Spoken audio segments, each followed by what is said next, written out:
القرآن قد خصك الرحمن.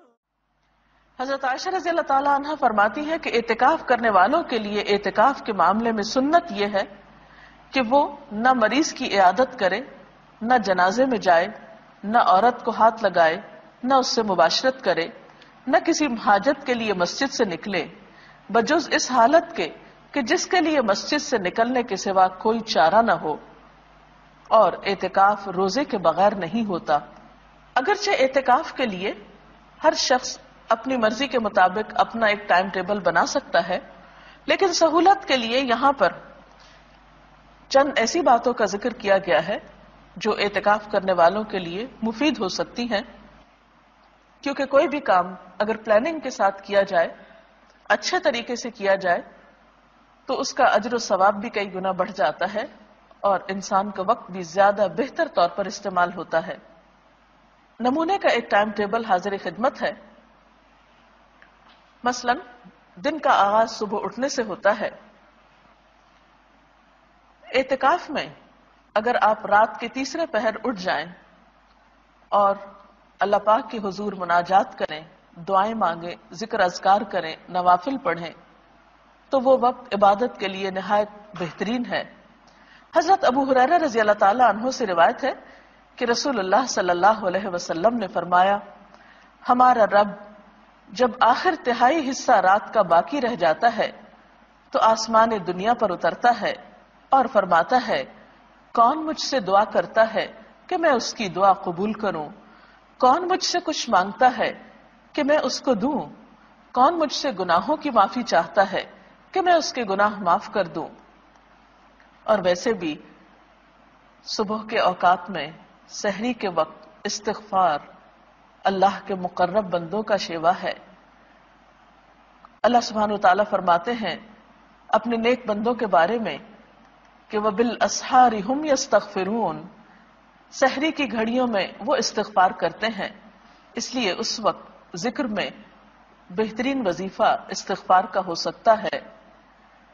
ذکر و اذکار کے بعد سحری کے وقت آپ سحری بھی کھا سکتے ہیں. اعتکاف میں کھانے پینے کی کوئی ممانعت نہیں. حضرت انس رضی اللہ تعالی عنہ سے روایت ہے کہ رسول اللہ صلی اللہ علیہ وسلم نے فرمایا، سحری کھاؤ کیونکہ سحری کھانے میں برکت ہے. اس کے بعد نماز فجر کا وقت آتا ہے. اگر خواتین گھر میں اعتکاف کر رہی ہوں تو ان کے لیے خاص طور پر فجر کی نماز میں لمبی نماز پڑھنا زیادہ مفید ہے. اس کے بارے میں حضور صلی اللہ علیہ وسلم کا طریقہ ہمارے سامنے ہے. بخاری کی روایت ہے کہ آپ صلی اللہ علیہ وسلم صبح کی نماز سے اس وقت فارغ ہو جاتے جب ہم میں سے کوئی اپنے پاس بیٹھنے والے کو پہچان لیتا.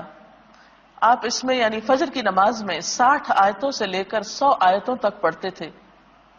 تو اس سے پتہ چلتا ہے کہ ایک تو فجر کی نماز ذرا جلدی شروع کر لینی چاہیے یعنی وقت ہوتے ہی اندھیرے میں.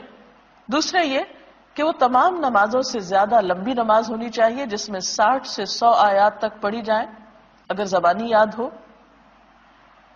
اور اس کے لیے ظاہر ہے کہ پھر زبانی قرآن پاک یاد کرنے کی بھی کوشش کرنی چاہیے، تبھی اس سنت پر عمل ہو سکتا ہے. نماز فجر کے بعد صبح شام کے مسنون اذکار پڑھے جا سکتے ہیں. قرآن پاک میں اللہ سبحانہ وتعالی فرماتے ہیں، یا ایھا الذین آمنوا اذکروا اللہ ذکرا کثیرا وسبحوہ بکرۃ واصیلا. اے لوگو جو ایمان لائے ہو، اللہ کو کثرت سے یاد کرو اور صبح و شام اس کی تسبیح کرتے رہو.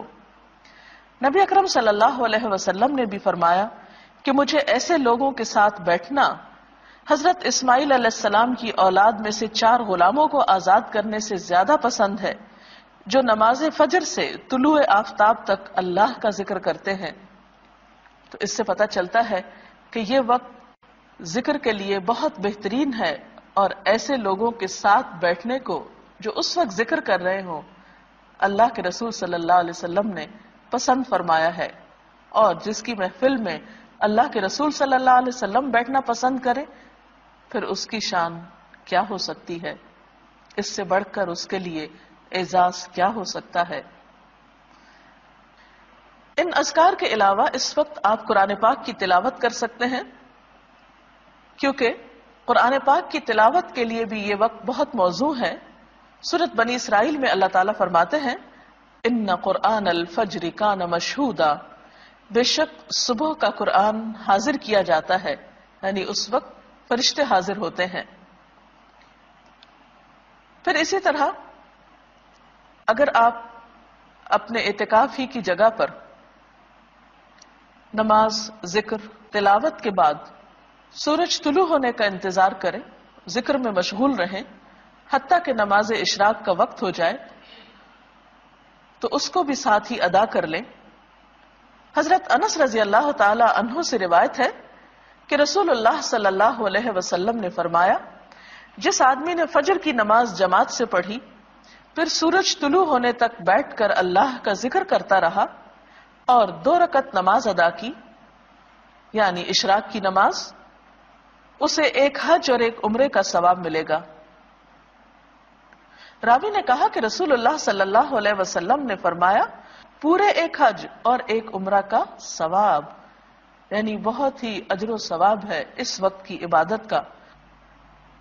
اشراق کے نوافل کے بعد اگر آپ اپنے اعتکافی کی جگہ پر بیٹھ کر مزید کچھ قرآن پاک وغیرہ پڑھنا چاہیں تو ایسا بھی آپ کر سکتے ہیں، اور پھر مزید نوافل بھی پڑھ سکتے ہیں، کیونکہ حضور صلی اللہ علیہ وسلم نے فرمایا، اللہ تعالیٰ ارشاد فرماتا ہے، اے آدم کے بیٹے، دن کے شروع میں میرے لیے 4 رکعت نماز ادا کر، میں تیرے سارے کاموں کے لیے کافی ہو جاؤں گا۔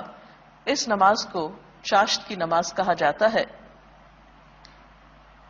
اگر کچھ سستی یا تھکاوٹ محسوس ہو رہی ہو تو بہتر ہے کچھ دیر اب آپ آرام کر لیں۔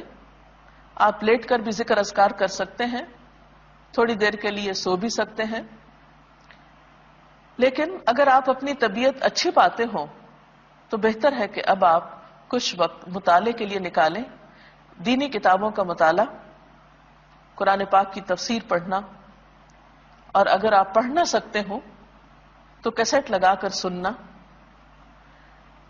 اور دینی کتب کو جو آپ کے روزمرہ کی دینی مسائل سے متعلق ہوں یا اخلاق اور کردار کو سنوارنے والی ہوں، ان کو آپ اپنے زیر مطالعہ رکھ سکتے ہیں، کیونکہ طلب العلم فریضۃ علی کل مسلم، علم کا حاصل کرنا، طلب کرنا ہر مسلمان پر فرض ہے۔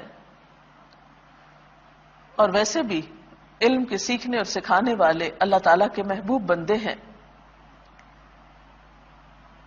پھر اس کے بعد ظہر کی نماز طویل ادا کریں، نوافل بھی پڑھ سکتے ہیں مزید، پھر تھوڑا سا قیلولہ آپ کر سکتے ہیں، کیونکہ اس سے آپ کو تہجد کے وقت اٹھنے میں، رات کو جاگنے میں سہولت ہو سکتی ہے۔ نماز ظہر کے بعد، قیلولہ کے بعد آپ کچھ وقت قرآن پاک کی کچھ صورتوں کو حفظ کرنے کے لیے، اور اگر آپ حافظ قرآن ہیں اللہ کے فضل سے تو اپنے دہرائی کے لیے اس وقت کو استعمال کر سکتے ہیں، کیونکہ قرآن پاک اگر دہرایا نہ جائے تو انسان کو بھول جاتا ہے۔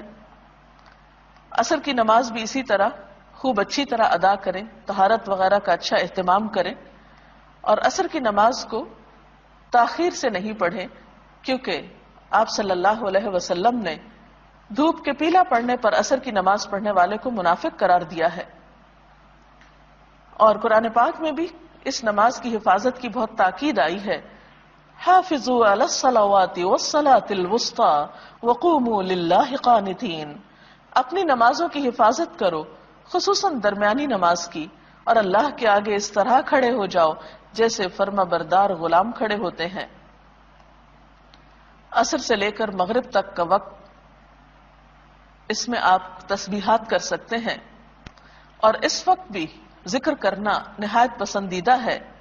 آپ نے فرمایا، مجھے ایسے لوگوں کے ساتھ بیٹھنا 4 غلام آزاد کرنے سے زیادہ پسند ہے جو نماز عصر سے غروب آفتاب تک اللہ کا ذکر کرے۔ اس وقت بھی آپ صبح شام کی دعائیں پڑھ سکتے ہیں۔ اس کے علاوہ کچھ اور تسبیحات، مثلا سبحان اللہ و بحمدہ سبحان اللہ العظیم، استغفر اللہ ربی من کل ذنب و اتوب الیہ، اللہم صل وسلم علی نبینا محمد، لا حول ولا قوة الا باللہ العلی العظیم، لا الہ الا انت سبحانک انی کنت من الظالمین، یا حی یا قیوم برحمتک استغیث۔ یہ ذکر کے کچھ مخصوص کلمات ہیں، اپنی سہولت کے مطابق آپ جس کی چاہیں جتنی مرتبہ چاہیں تسبیح کر سکتے ہیں۔ اس کے بعد افطار کا وقت قریب ہوگا، پھر دعائیں خوب مانگیں کیونکہ افطاری کے وقت دعائیں قبول ہوتی ہیں۔ افطار میں کوشش کریں کہ آپ ہلکا کھانا پینا رکھیں، کیونکہ افطاری کے وقت اگر آپ بہت زیادہ کھا پی لیں تو آئندہ کی عبادت مشکل ہو جاتی ہے، کیونکہ اعتکاف میں انسان کہیں چل پھر بھی نہیں سکتا۔ اس لیے غذا کے بارے میں خاص احتیاط کی ضرورت ہے۔ ایسی غذاؤں سے بچیں کہ جن کی وجہ سے آپ کے معدے پر بوجھ ہو، آپ کی طبیعت میں سستی ہو اور آپ یکسوئی اور شوق کے ساتھ اللہ کی عبادت نہ کر پائیں۔ نماز مغرب میں خوب دل لگا کر خشوع و خضوع کے ساتھ نماز ادا کریں۔ اس کے بعد اگر آپ چاہیں تو کھانا کھا سکتے ہیں۔ کھانے کے بعد نماز عشاء سے پہلے اگر آپ وقت مقرر کر لیں کہ کچھ دعائیں جو آپ صلی اللہ علیہ وسلم مختلف مواقع کی مناسبت سے پڑھتے تھے ان کو یاد کر لیں تو یہ بھی ایک اچھی کوشش ہوگی۔ مثلا گھر سے نکلتے وقت کی دعا، گھر میں داخل ہوتے وقت کی دعا، سواری پہ بیٹھتے وقت کی دعا، اسی طرح آئینہ دیکھنے کی دعا وغیرہ وغیرہ۔ صبح شام کے بہت سے ایسے اذکار موجود ہیں کہ جنہیں آپ اپنی عادت بنانے کے لیے زبانی یاد کر سکتے ہیں اور جس سے آپ کی زندگی برکتوں سے مالا مال ہو سکتی ہے۔ پھر اسی طرح کوشش کریں کہ تراویح کی نماز بہت اچھی طرح اور طویل ادا ہو، کیونکہ آپ صلی اللہ علیہ وسلم کی اس نماز کے بارے میں حضرت عائشہ فرماتی ہیں کہ مت پوچھو ان کے حسن کے بارے میں اور ان کے طول کے بارے میں کہ کتنی لمبی رکعتیں ہوتی تھیں آپ کی رات کی نماز کی اور کتنے خوبصورت طریقے سے آپ ان کو ادا کرتے تھے۔ صرف تعداد پوری کرنے، گنتی پوری کرنے کی کوشش نہ کریں، بلکہ آپ صلی اللہ علیہ وسلم کی سنت پر عمل کرتے ہوئے طویل قیام، طویل رکوع اور طویل سجدوں کی بھی کوشش کریں۔ معلوم نہیں زندگی میں آئندہ یہ موقع ملے یا نہ ملے، تو ان فرصت کے لمحات سے خوب فائدہ اٹھائیں۔ اس کے بعد آپ رات کو آرام کر سکتے ہیں۔ آرام کے لیے بھی آپ مسنون طریقہ اختیار کریں۔ دائیں کروٹ پہ لیٹیں، دایاں ہاتھ دائیں گال کے نیچے رکھتے ہوئے مسنون دعا پڑھیں، آیت الکرسی پڑھیں، اور اس طرح آپ صبح سے لے کر رات تک، آپ جاگنے سے لے کر سونے تک مسلسل عبادت کی حالت میں رہیں گے۔ اگر آپ ایک ٹائم ٹیبل کی اس کی یا اس کے علاوہ اپنی ضرورت کے مطابق ایک پابندی کریں گے تو انشاءاللہ اپنے اوقات سے بہتر فائدہ اٹھا سکیں گے۔ اللہ تعالی ہم سب کو نیکی کی توفیق بھی دے اور ان اوقات اور لمحات کو بہترین طریقے سے صرف کرنے کی انشاءاللہ اپنے اوقات سے بہتر فائدہ اٹھا سکیں گے۔ اللہ تعالی ہم سب کو نیکی کی توفیق بھی دے اور ان اوقات اور لمحات کو بہترین طریقے سے صرف کرنے کی